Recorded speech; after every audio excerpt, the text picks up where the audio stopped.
I'm the branch manager. You know I can't be bothered with poor folks like you. Just wait over there, will you?" I watched as he shooed them away with a dismissive wave. Grandpa's eyes locked onto him in anger. "Dan, this isn't good." I tried to stop Grandpa, but it was too late. Grandpa slammed the counter and shouted, "You'll get your just desserts." My name is Mike Smith, and I work from home as a freelance web designer.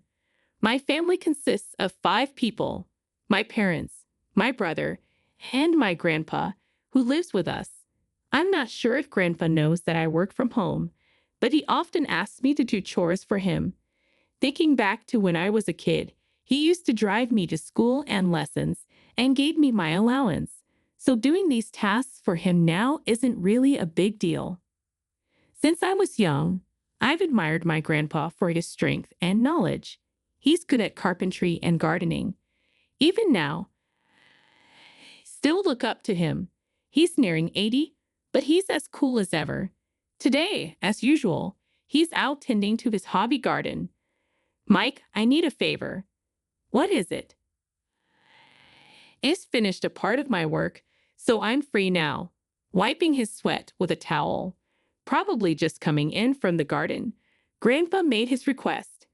"I've been invited to a wedding tomorrow, but I totally forgot to buy a gift. Can you drive me to the bank?" I glanced at the clock. It was showing 2:00 p.m. We were nearing the closing time for the bank's counters.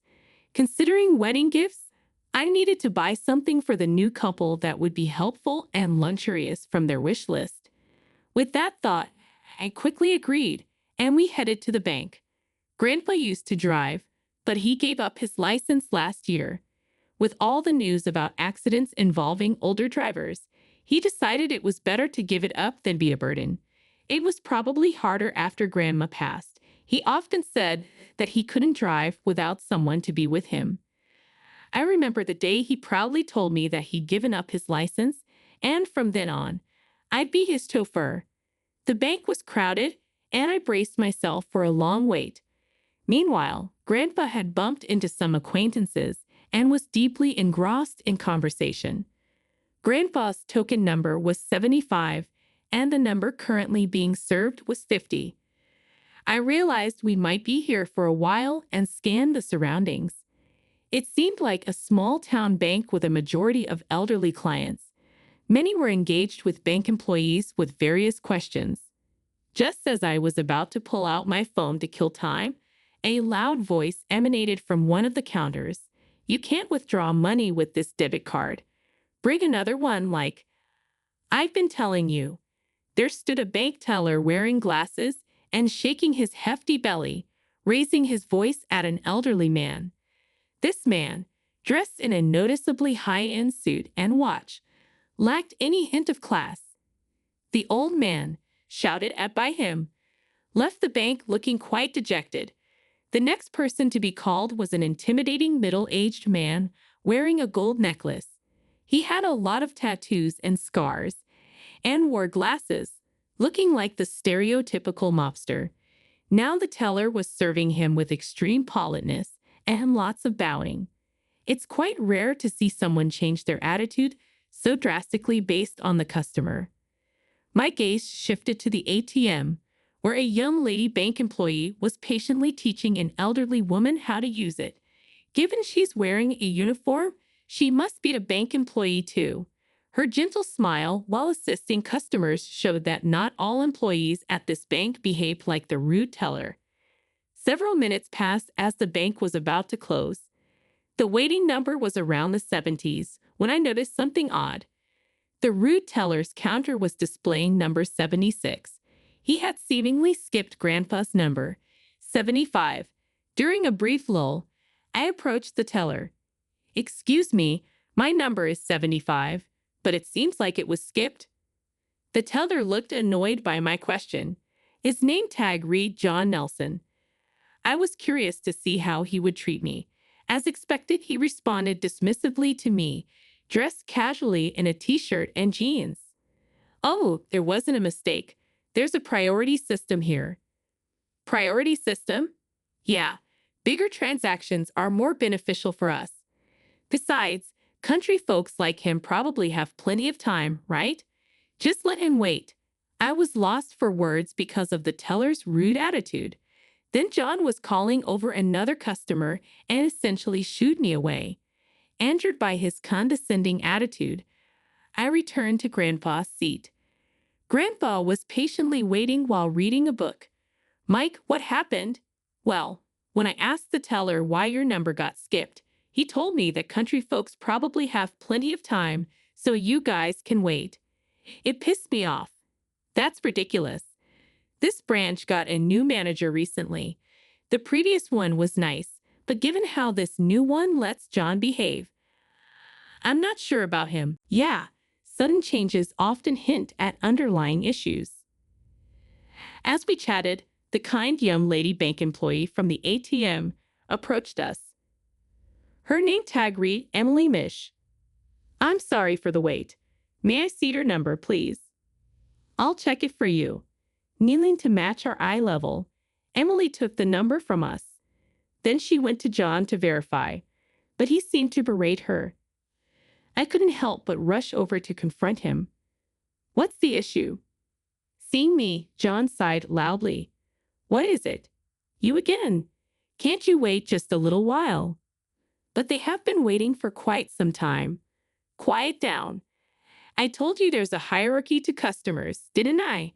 John interrupted Emily's words with that remark. I've been saying to prioritize customers who are likely to be profitable for our bank. Consider my orders as coming from the high-ups at the bank. We can put people like the elderly living off their pensions in the countryside on the back burner. I was dumbfounded by his audacity. To my side, Grandpa was sizing up the situation. As John gave Grandpa a mocking look, he continued, Come on. Elderly folks from places like this probably just hoard their money and waste our time. Their pensions. They're not a big deal for the bank. If you were a banker, you'd be more adaptable. The elderly have plenty of time on their hands anyway. They can wait. I couldn't believe he was a banker with that attitude and retorted, Are you even a banker? I've never heard of a banker discriminating against customers. Shut up. I'm the branch manager, and my dad is the bank CEO.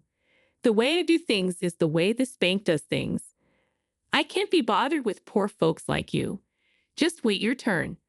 Watching John wave his hand dismissively, Grandpa's eyes fixed on him. This was not good.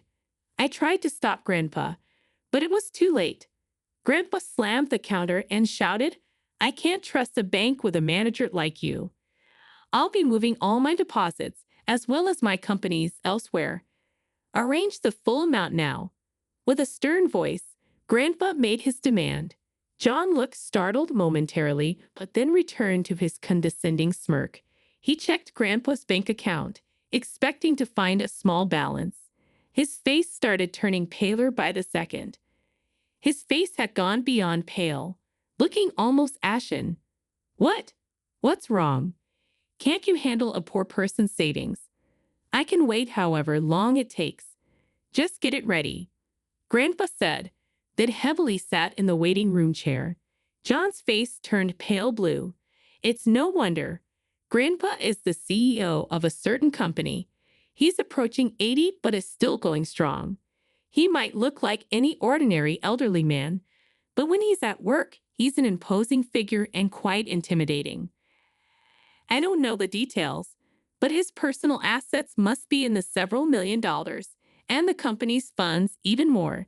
His company, established by him, is quite big around here and contributes a lot to the community. When he walks around town, many people greet him, and it can take him about 30 minutes to walk just 300 feet because he's chatting with various acquaintances. But it seems the branch manager didn't know about this. He's new to the job, so maybe that can't be helped. But the previous manager had visited our house when he took the position. Maybe John just didn't care enough.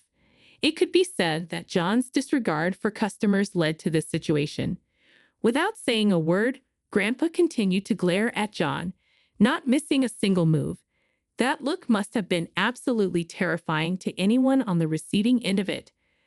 I remember when I was little, Getting scolded by my grandpa was downright scary, so I can totally relate to that feeling. Off manager and in apparent terror of grandpa, John screamed and bolted from the place, running out of the bank. He recklessly started running, bolting out of the store. He ran away. Mike, let's contact the main office.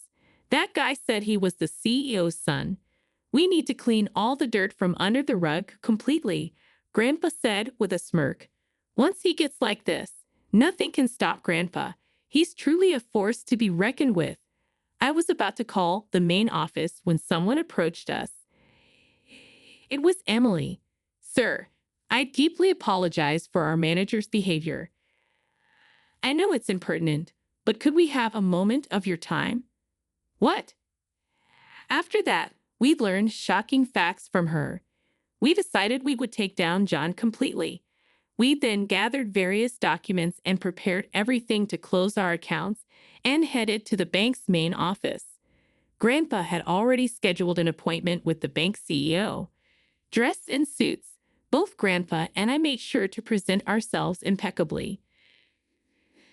Besides my grandpa and me, there were two other slightly stocky employees who joined us for added security. We didn't take my usual car, but instead rode in a black luxury car reserved for the CEO. Upon arriving at the main office, the bank president greeted us with a smile and led us to a meeting room. Sitting there with a fake smile was probably John's father, Paul Nelson. Next to him, in stark contrast to before, was branch manager John with a confident smile, and behind him stood two men in black suits looking like bodyguards. I'm truly sorry for the inconvenience. It seems my foolish son has caused you some trouble. I deeply apologize for the other day. I have reflected on my actions. John Nelson lowered his head. It sounded like a superficial and insincere apology. People don't change that easily, I thought to myself. I took out the documents I had prepared from my bag and spread them out on the desk. I have prepared the cancellation documents here. From now on, we will no longer do business with you. My decision is final and I won't change my mind. You not only insulted me, but also insulted the elderly pensioners in Nebraska and the people living there. I can't trust someone like you, especially if they're the son of the bank president. At Grandpa's words, Paul's smile tightened. John's smile had completely disappeared, and he looked pale and downcast. However, as expected from someone who had risen to the top of a bank, Paul quickly composed himself and began speaking in a soothing voice. Sir, I deeply apologize for John's behavior. I know it's impertinent, but could we have a moment of your time? The president took out a piece of paper from his pocket and placed it on the desk. It was a check for $10 million. It was clearly a bribe. A deep furrow appeared between Grandpa's brows. I'm not someone you can easily fool. If you say it's not enough, I'll add more. I hope this will appease your anger. Paul's hands were rubbing together, trying to get closer to Grandpa, looking utterly sycophantic. I was getting fed up and just wanted to wrap things up and leave. This isn't about the money. Can't you even understand that? Of course, I'll make John resign, but this check is a gesture of my goodwill. Wait, Dad, why am I resigning? John protested. Quiet. It's your responsibility.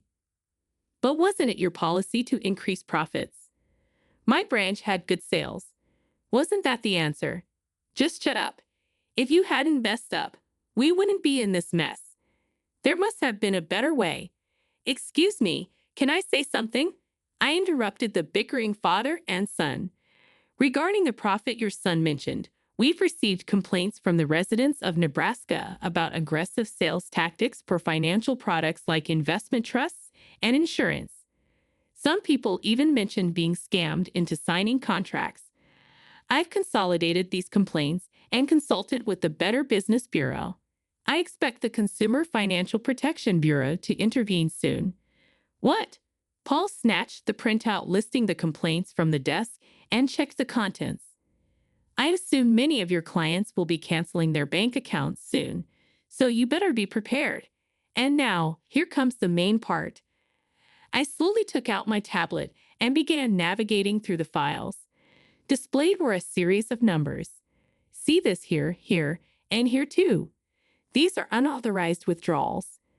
What do you mean? How do you have that data? Well, who knows? I tried to play it cool with a smirk, but the two in front of me were turning red and then pale. Yes, this data was crucial evidence of the bank's wrongdoing. They had created fictitious accounts in John's branch and deposited money into them. Evidence of embezzlement. Furthermore, I operated my tablet again. These are John's stock trading records. On several occasions, he bought a large number of stocks just before their prices rose and then sold them all after the increase. It's so predictable, it's almost funny. This is insider trading, isn't it? Did you leak information to your son? Paul, I also have evidence here. You should be careful with your email exchanges. If you don't delete them regularly, you never know who might read them. Displayed on the tablet were John's email records, leaving such evidence behind. When it came to committing wrongdoings, John was plain knave. This critical information was given to me by someone very special, Emily Mishra. She worked at another bank and was essentially a spy. Sensing something fishy about Paul and John, she discreetly aimed to bring them down. Emily had accessed John's computer, saved the records, and sent the data to me. Moreover, I obtained additional necessary data by hacking. Yes, I'm a white hat hacker who also collaborates with the cybercrime division of the FBI. I had received a request from the FBI to gather information on this case. Thanks to Emily's collaboration, things progressed smoothly. I consulted with a trusted FBI agent and successfully exposed the wrongdoing. Of course, this evidence has also been handed over to the FBI, so agents with arrest warrants should be arriving here soon. When I relayed this to Paul, he collapsed to his knees as if defeated. It's over, he muttered. The outside of the room suddenly became noisy. It seemed the agents had arrived.